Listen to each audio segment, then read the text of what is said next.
On Blues Radio International, it's Jesse and Audrey continuing our viral, antiviral world tour. And this time, we land in beautiful Fort Worth, Texas, with one of the greats of our music and a good friend of ours, too, Louis Stevens. How are you, Louis? I'm doing great, Jesse. It's good to see you guys. Wish I was in Florida. We're walking on Hillsborough Beach. I wish you were here, too. We could look at turtle nests together and have a good time. That'd be great.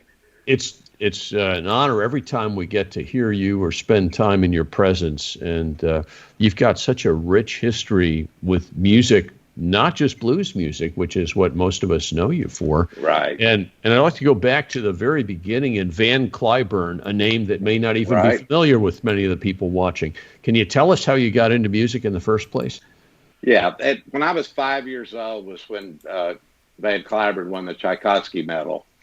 And he was a Texas boy, and so every mother in Texas wanted their son to be a Van Cliburn. So my mother bought the neighbor's piano when they moved and moved it into our house and started me on piano lessons at 5. So I did classical piano for about 10 years. Kind of got my technique down, and that was the beginning of it for Mom. Yeah. How was it for you, though? What was it? Music that resonated with you? That's a decade. Most of us don't last more than a month or two trying that, and you went a whole decade. I did. It didn't really resonate until the piano teacher let me start doing popular songs. You know, she'd let me do "Somewhere Over the Rainbow" and learn that, or "Girl from Ipanema." I remember was big back then, so I got a sheet music of that, and she let me learn that with her direction. So they were hip that, you know, that the classical was not really that interesting to a 5-year-old boy, but I stayed with it. My mother insisted, and so it was a good background and a good training for what was to come later. Yeah. Did you have any idea that you were going to actually just continue with music as your profession? Did you know that at age 5 or? Oh, no, not at 5, but I think, you know, once the Beatles started and all that, you know, I go way back. So seeing the Beatles and hearing that music, I mean, that did resonate with me. And I love the rock and roll. And, you know, had some fantasies about laying in a bathtub after getting back from New York or something like that. You know, kid fantasies of traveling and getting out in the world. And, you know, all those dreams came true. And okay. Got to travel quite a bit. Trace the steps after Tchaikovsky, because there were quite a few, and you've gone through. You're a major performer on award-winning country albums too, and you've played jazz. You've played so many different things. Yeah, I you know played in bands when I was you know junior high. I played guitar at first in the band, and eventually went back to the keyboard. Played all over the region, and had a really good band called Chelsea that did some kind of progressive rock, a lot of organ-based rock, and was very popular in this area. And Johnny Nitsinger, who was a Capitol recording artist at the time and touring with Leon Russell when he was really big, had come to see us, and he asked me on my graduation night from high school if I would come play with him. And he had a great band with Bugs Henderson and Linda Waring and a female drummer. So I went out on the road with them, and that lasted about 3 months and kind of blew up in a New Mexico desert. A lot of personalities and a lot of substance abuse, and it just went kind of sideways. So Johnny was managed by Freddie King's manager, Jack Calmes, who owned Showco Sound and Lights in Dallas. So Jack called and asked if I'd be interested in playing with Freddie for a while. And I thought, well, yeah, that's great. Sounds great. Freddie was starting to get real popular with all the white, you know, guitar players, Clapton and everybody. So he said, well, get these Shelter records and learn all these songs, and you'll fly to Georgia next Saturday and play with Freddie at an Alex Cooley show at Lake Spivey. I said, okay. So I learned the songs, you know, the old with the needle going back and forth on the record. You know, we didn't have the swipe at that point. No, I was going to say going back and doing that on LPs was a different experience than hitting buttons. Everybody should be able to do that to learn that process. But I learned it, and I flew to Lake Spivey, Georgia. Picked up at the airport in a limousine, which I thought was pretty cool. Drove up to the outdoor show and met Freddie at the top of the stairs. Shook hands and sat down at the piano, and we did our set. And then he asked me at the end of the set if I would play with him. And so that started 3 years with Freddie. So your audition with Freddie was on stage. You didn't have any rehearsal? No rehearsal. Wow. Met him in the band that night. Now, what was that like? What was Freddie King like in your presence? We talked to Benny Turner, Freddie's brother, a lot about that. But what was it like to join his band at that point in time? Freddie was very self-assured, very commanding on stage, had more energy than anybody I've ever worked with since. And it was exciting because, the crowd, the white crowds back then, you could play a different club every night and fill up 300 or 400 seats, through the Midwest or through the Pennsylvania and all the college towns. I was really excited to do it. It was fun. I met a lot of friends that I still have.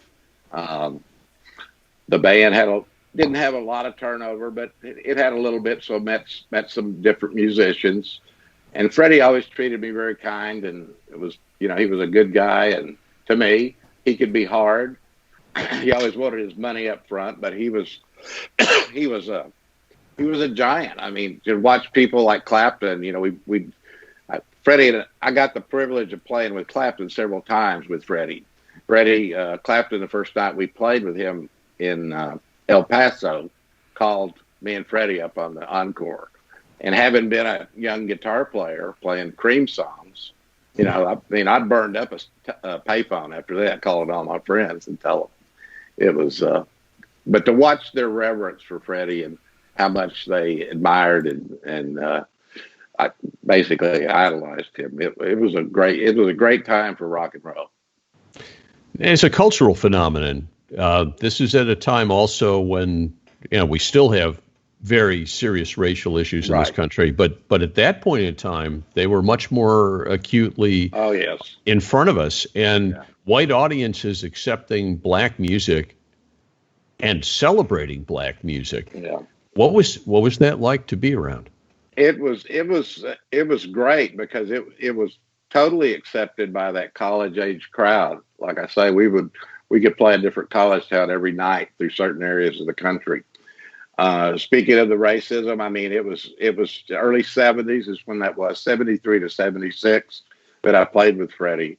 And we would be in the bus riding through the deep South, and pulling these truck stops, and people just jaw would drop, when this giant black man and his band would walk in the truck stop diner, it was palpable. You could feel, that uneasiness in the crowd. So it was still very much alive at that point. How things developed musically, I'm curious as to how you interacted with Freddie during that period that you played with him, because obviously you both grew from your interactions. How did it affect you? I think it was the energy, the really on top of it, kind of out front, pulling it, pulling things along. Try to lift the band to a greater height, make the band sound better, which has always been kind of my stock in trade. I've done a lot of different things, but I've always tried to make the artist better and kind of push and pull when it's whatever's called for in a particular song. And he showed up every night and did this, had the same energy. And that's kind of what I try to do. Try to be prepared. I want to be ready when I walk on stage, know the material. And I think that's what I got from Freddie. Just that, just full blast, just let it rip. Now, it's quite a shift when you go on tour with Delbert McClinton after that. This is, while it's related, a very different vibe. How is that? It's a different vibe. It was kind of funky country back then. He had just come off the Delbert and Glenn albums and tours, and I think had been signed with ABC Records. So at that point, he was trying to find his own way. So he had a mainly Fort Worth based band, and they called me and asked me if I'd play. He said later in an interview that he asked me to play because I owned a B3. So that's how I got the gig. I had That's a B3. qualifier. Yeah. Yeah. Wow. But Delbert was great, and we're still friends. We go on his cruises every year and get to play with him a little bit, and everybody else on those. So it's, he's a friend for life. If he becomes your friend, he's there forever. He's a good guy. Now you've made a totally different canon of your own music as a keyboard player in country as well. Yeah. Can you tell us about that journey? Yep. After Delbert, I left Delbert and kind of bummed around Fort Worth playing in some pretty seedy bars for 6 or 8 months. And then I got a call from Vassar Clements' wife, who had been talking to Butch Trucks, and Butch Trucks had recommended me as a keyboard player. Vassar had just finished doing the Circle of the Unbroken album with a dirt band, and he was really riding a wave of popularity. So he was putting together a band.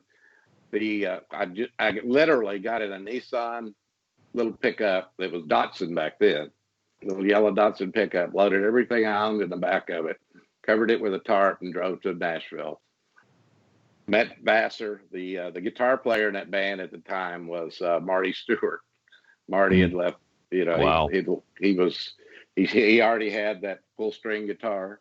Yeah. Clarence's. And so Marty and I were roommates on the road with Vassar. And Vassar was very similar to Freddie in that every night you just didn't know which direction it was going to go. Vassar played everything from stone cold bluegrass to fusion jazz. And it was a very interesting gig because there was so much variety in what he did. Well, he was a fascinating character who I think also was introduced to this college audience at that time. It is similar to Freddie. Here's someone from a tradition that had nothing to do with power trios or any of that. And all of a sudden, people are listening to Vassar Clements on stage with their rock idols. Right. We did Jessica and the songs that he had done with the brothers and all that. I mean, it just brought the house down. And played a lot of the same places like Delbert did, like Lone Star Cafe in New York City. And had some of the same people in the crowd that came to see Delbert. It was very, very good. And so I did move to Nashville for 3 years, played with different people, played with Tracy Nelson for a while, who I'd seen on a festival in New England when I was playing with Freddie. I was just mesmerized by her voice, even before I saw her, coming over the hill. So that was a real pleasure. Worked with Marshall Chapman while I was there. Did a few sessions. Did a movie soundtrack for Used Cars, and the title song for that with Bobby Bare. And toward the end, probably the last year, I started working with Bobby Bare, who was also kind of having a wave. He was managed by same guys that managed Charlie Daniels. So we did a lot of those shows. With Bare would do Charlie Daniels shows, and he had Shel Silverstein riding on the bus with us, writing songs. I mean, it was a very creative time in Nashville, kind of when they were transitioning away from just the George Jones and all that. I think the thing that I really enjoyed was what he did. We did the Drunk and Crazy album, excuse me, on CBS. That it was probably 15 musicians in big CBS studio there in Nashville, and had 2 keyboard players, and the other keyboard player was Pig Robbins. So Pig Robbins sat in front of me playing piano, and I'm behind him on a B3, watching his technique, that rocking right hand thing that he does on the rhythm. So it was good to get to play with some of the legendary session people in Nashville. Talking to Charlie McCoy, he was on the session, and we were talking about getting more session. I said something about getting more session work, and he said, "Son, when I moved to Nashville, I had to wait for 3 MFers to die." So that I didn't know if I had enough time to wait for 3 people to die before I kind of moved up the ladder. So that was something we considered. Well, what have you been? been? A helper. Oh, you got a helper here. Oh, hi. Who is this? This is my granddaughter Campbell. Hi, Campbell. Thank you. You have very pretty hair, Campbell. She's gone. She brought Hi, grandpa. Campbell. Oh, no. Hi. She's back. Oh, Yeah, please come say hi. Hi, sweetheart. Aw. Hi. told him how you helped me with Anson session. The kids these days are not shy about being in front of cameras, that's for sure. Nah, we've got 3 dogs in there too that are kind of interesting to keep at bay. Well, we welcome dogs and children. It's all good. They're more interesting. I don't know about that. Yeah. Okay, But I worked with Bear for about a year and a half, and then moved back to Texas after that. So, what have you been up to musically in the current? Have you been working on any stuff during this whole lockdown situation? I have been. Yeah, as you know, we were on tour in Europe with the Mike Zito band. Yeah. And we had done Norway, some great shows in Norway, and had moved into Germany. And we're about 3 dates into that. Played at the Blues Garage. Was our last live show in Germany. The Friday of Blues Garage, we were headed, driving maybe 4 hours, and that morning started out pretty good. We only had a couple of dates at that point canceled. We still had, I think, 25 or 30 dates to go in the tour at that point. That would have been March, I think, 13th. So everything looked good in the morning. By the time we got to Blues Garage, everybody was folded. All the promoters were figuring out that they weren't going to be able to go on with the show. So we immediately booked a flight out of Berlin, which was to be the last show, and went to Berlin on Saturday, set up, we're ready to go. And about 2 hours before the show, the German government shut down any event over 50 people. Mm-hmm. So we went and loaded up our stuff in the van and went back to the hotel and ate a whole cheesecake. Oh. that the club gave us. Well, I hope it was good. Yeah, it was pretty good. All sitting around in the lobby, talking and crying on each other's shoulders. Everybody had lost a lot of income. It was a good tour that Ruth had set up for us, and it was pretty sad. Talked about different ideas of how to recover, and came up with the idea of doing a GoFundMe for that Quarantine Blues album. So we literally were met at LaGuardia by the CDC with a mask and the shields and the temperature, the thermometers. It was like one of those movies, one of those plague movies, Oh boy, disaster movies. It was pretty scary. At that point, you kind of knew it was real thing. So they told us that we all had to self-quarantine for 14 days. So we decided to do that Quarantine Blues album. And so that was a lot of fun doing those tracks, from 4 different studios in 3 different states, home studios. So we've done that. I've got a couple of other projects. I'm actually going to go do a project this weekend for Brad Absher outside of Tulsa at Leon Russell's old studio. So I mask up when I go out and, do all the social distancing, but I've also got to work, feed the family. So it's changed things. It's going to change things for a long time. The gigs are going to be a while coming back, and they're not going to pay as well because everybody's lost money. Club owners lost money, the promoters. So I think it's going to take a year for it to shake out, probably get back to what is going to be normal. Well, you've done so much for music, and I know you're going to help carry us through this next period. I was wondering if you could give us a little bit of a demonstration of some of the stuff you're working on.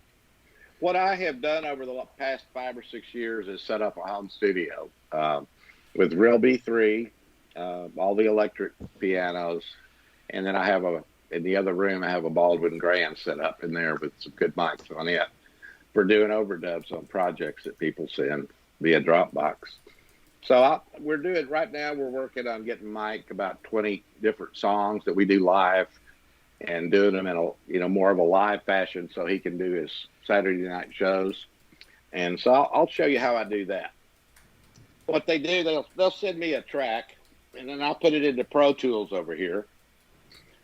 And then I've got a template set up where it's automatic. I mean, 5 minutes after I get a song, I can be recording on it. So it's very automatic. I don't know how Pro Tools works. I know what it does, and I know how to do what I do. So I'm not going to be recording whole albums here, but I do this and do it pretty well. But we're going to do Highway Mama, a live track for that is what we're working on today. So I've got it on the MacBook. I'm going to do it on the speakers instead of the headphones. Okay, don't try this at home. Don't try this at home. So we're going to hear Mike count it off, and then we're going to go. 1, 2, 3,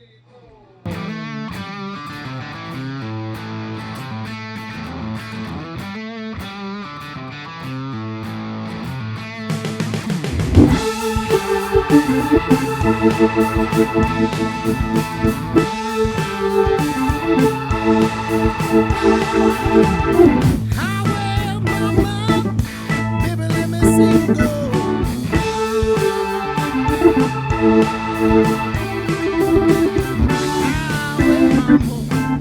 Baby, let me see you go.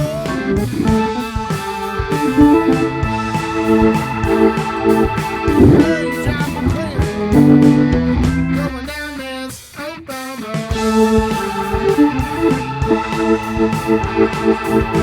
Yeah, y'all hear us working, y'all hear us working fine. Y'all hear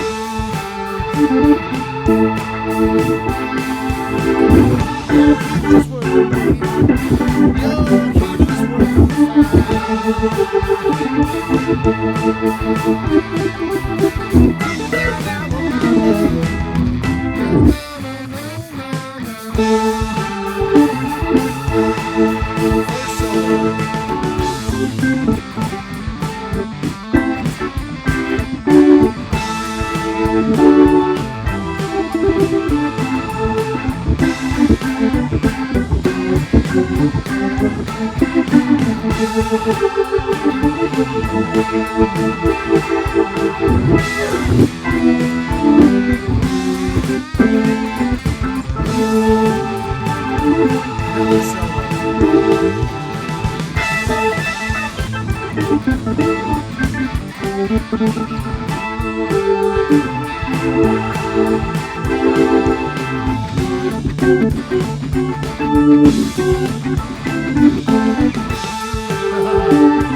I'm about to blow my top.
It's interesting you chose that track. I was with Walter Trout right after he recorded the solo that went into that on the CD.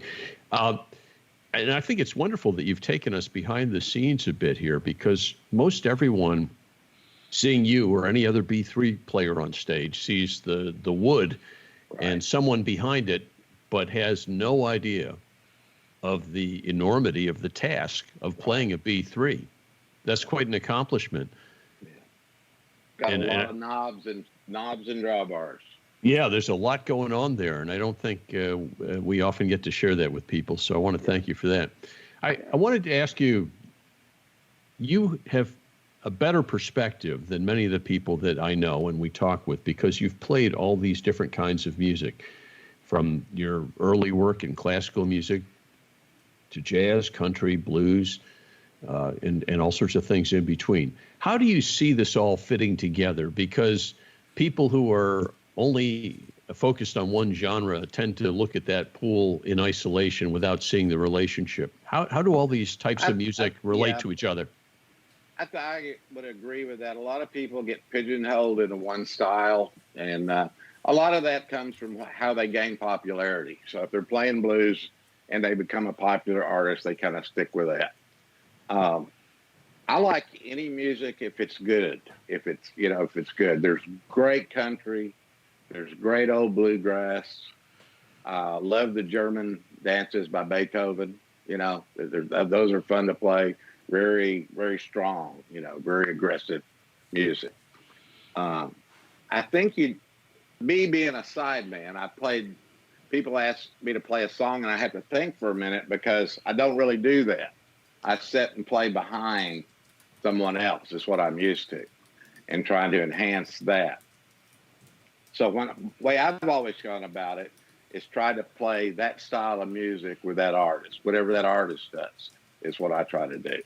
And by doing that, I've been able to play several different stars by Hall of Fame musicians that has allowed me to have a little more variety in my experience. I don't feel intimidated if somebody sends me a country song to do, or a ballad, pop ballad, or any of that. Rock and roll especially. I grew up learning. The first song that I learned, organ song, was Hush by Deep Purple. And I learned to play that with a needle on an old upright grand piano that had about half the keys missing. So if you can imagine that song played on an old grand piano with the cut fingers from the missing ivory, it's just, I've enjoyed all of it through my life, and everything I hear, I learn something from, and I certainly learn something from what I play. So that's been kind of my experience. Be open to other things. I think don't be a snob. Guess would be what to say. Don't be a snob about what you do. Certainly don't be a snob for the old style, just the old style blues. I mean, can you imagine what Freddie King would be doing now if he was still alive? Right. Not the same old thing. He wouldn't be doing Hideaway, no. those chess records. So you got to grow. Let yourself grow. Let yourself experience new things. And that lets you kind of weather these things like we've got going on now with the COVID. You get through it, power down a little bit and learn something. Sit around and listen to records and listen to things that you wouldn't normally listen to. I was hoping that you could take us out with some sort of a solo piece on the B3. Could you just play a little bit on the B3 and show us a little more what that's like? I'll just play some kind of a little blues progression for you. Thank you. Just get my stool right here.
There we go. Aw, well, Lewis, that was a wonderful way to take us out. And as always, it's great to see you. It really Well, is. I enjoyed it. It's great to see your faces. We'll give you a hug as soon as we can. Yeah, sweaty hugs coming up. That's right. We got to pose for a photo here. Oh, though. yeah, of Right, course. Audrey? Yes, let me get the Right. smile. Do one more. Oh, awesome. Awesome. Well, Thank you so much for joining us here. Well, I love you guys. We love you Take care. too. Yes. Hopefully we'll see you sooner than later. Yeah, I think so. I think we will. after the end of the summer, I think. Maybe You- September. You know where to find us. I do. All right. Thank you, Okay. Jesse. Stay Take care. safe. We love you. Take care, Lewis. Bye, Lewis. All right. Bye. Bye-bye.